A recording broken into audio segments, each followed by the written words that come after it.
The murder of Deborah Payton was a very challenging case. She was murdered outdoors with no witnesses, and there was absolutely no physical evidence at the scene.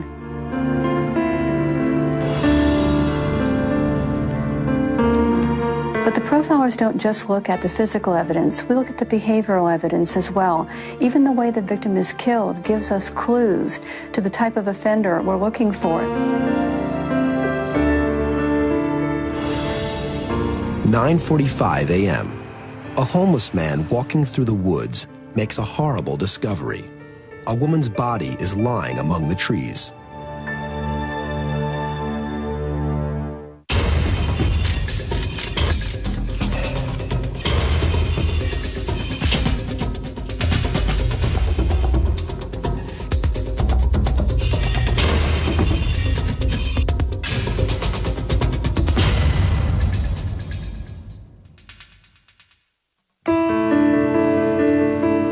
Coy, Florida, a small town just outside of Orlando. When the call goes out about a woman's body found in the woods, Sheriff's Detective Jim Luttrell is one of the first to respond. Initially at the scene, there didn't appear to be anything that was going to help us identify her. She was not clothed, she had no identification. The concern was that this wasn't going to be a normal type murder investigation, and what type of a person were we dealing with. But the body itself has a story to tell. Medical examiner Dr. Julia Martin finds evidence that the woman has been strangled and stabbed, and that's not all. It was kind of a unique array of injuries that she had. In addition to the neck wounds, then there were 3 lines of extension that extended down over the abdomen and the pelvis, and then down to the legs. These intricate, linear marks on the body have Dr. Martin worried. When you have something this elaborate, we were considering the possibility of a serial killer.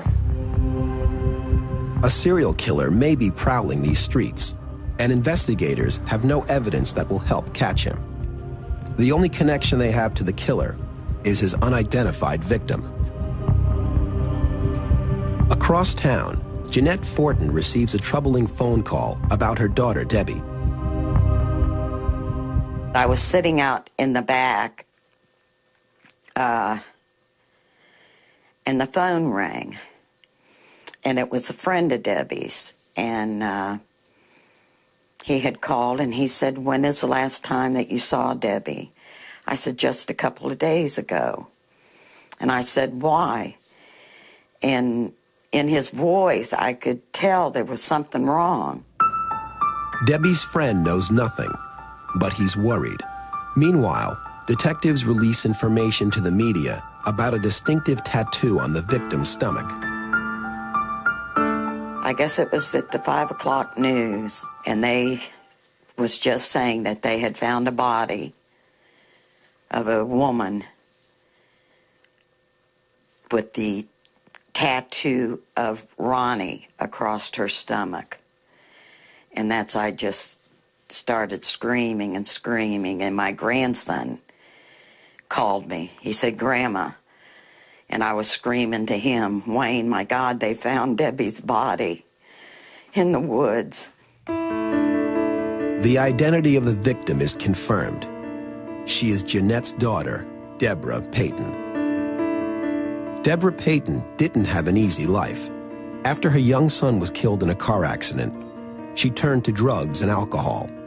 For the past year, she had drifted between the homes of friends and family, but no one knows of anyone who would want her dead. Then, a day after the murder, a startling new clue gives investigators their first solid lead. A foreman from a construction crew that had seen the news report about the homicide the day before called the sheriff's office and to report that he had found a suspicious poem written in a house that was under construction. The house is only a mile from the crime scene. Inside, investigators find writing on the boards of an unfinished staircase. It describes a murder in chilling detail. When I first saw the poem, I felt that it was very strange, very morbid, when we're sitting back and saying, hey, you know, what have we got here? Do we have a serial killer and he's playing with us? Is there a connection between the disturbing poem and the murder of Deborah Payton? Before another resident turns up dead, investigators decide to call in outside help. They turn to criminal profiler Dale Hinman.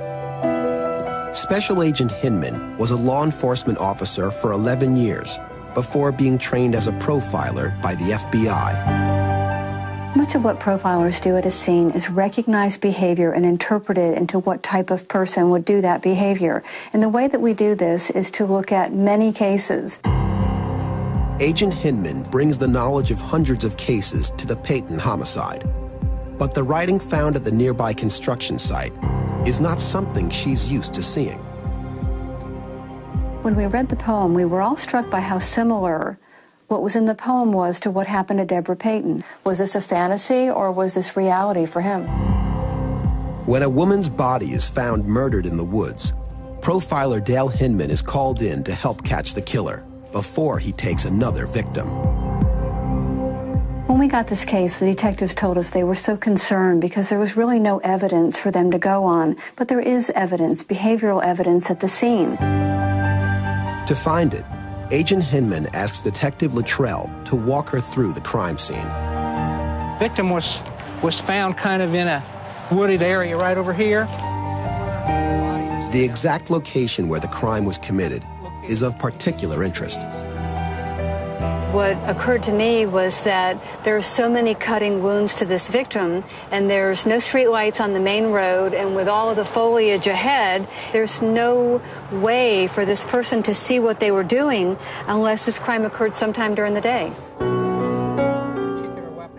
The time of attack is a critical detail, and so is the perpetrator's choice of weapon.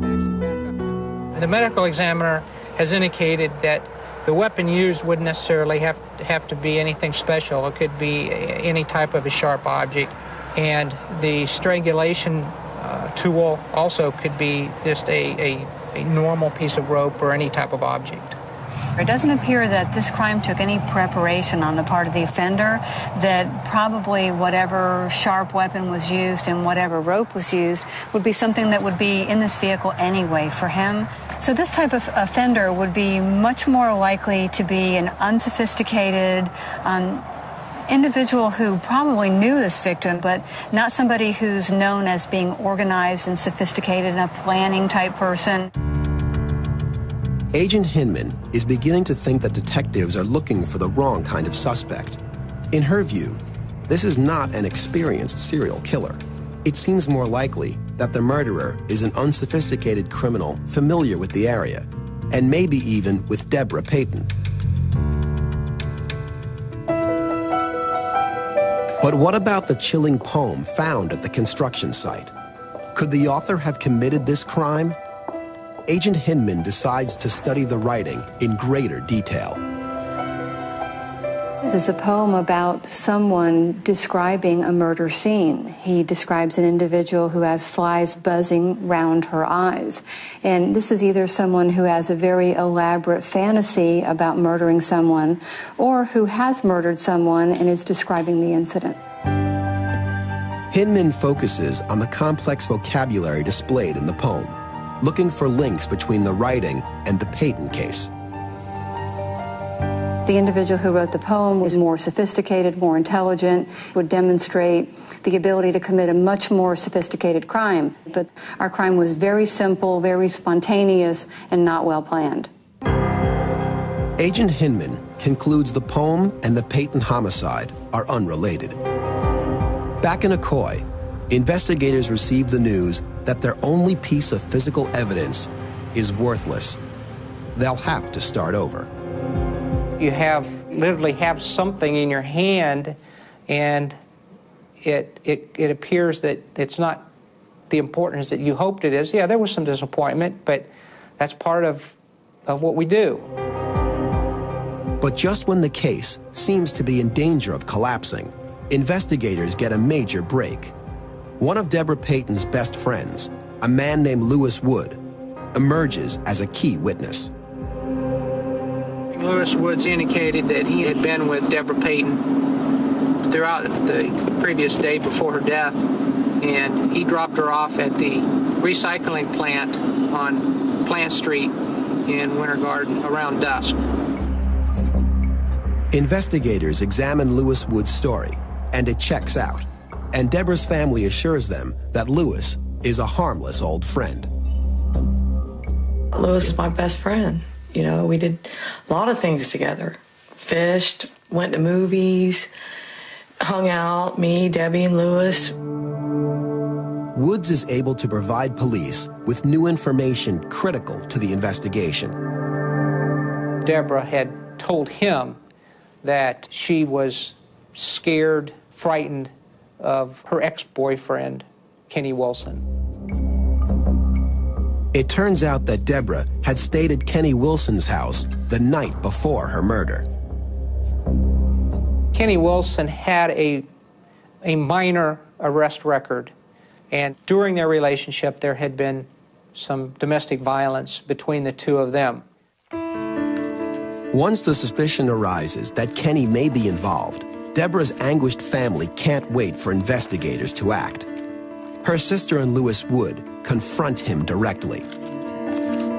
I said, Lewis, take me out to Kenny's house. I said, I want to see his face. I want to talk to him. So I said, they pulled Debbie out of those woods dead today. He flips out. Investigators aren't sure what to make of Wilson's emotional reaction. They bring him to the station for questioning. Kenny Wilson looked like a pretty good suspect. The victim knew him, and she would have gone anywhere with him willingly. And it's not unusual for someone who's guilty of a crime to display a lot of emotion upon the discovery of their death. Coming up next, Deborah Payton's ex-boyfriend takes the polygraph. Could he be her killer? Profiler Dale Hinman has determined that the bizarre death of Deborah Payton was the work of someone who knew her, and suspicions are mounting against her ex-boyfriend, Kenny Wilson.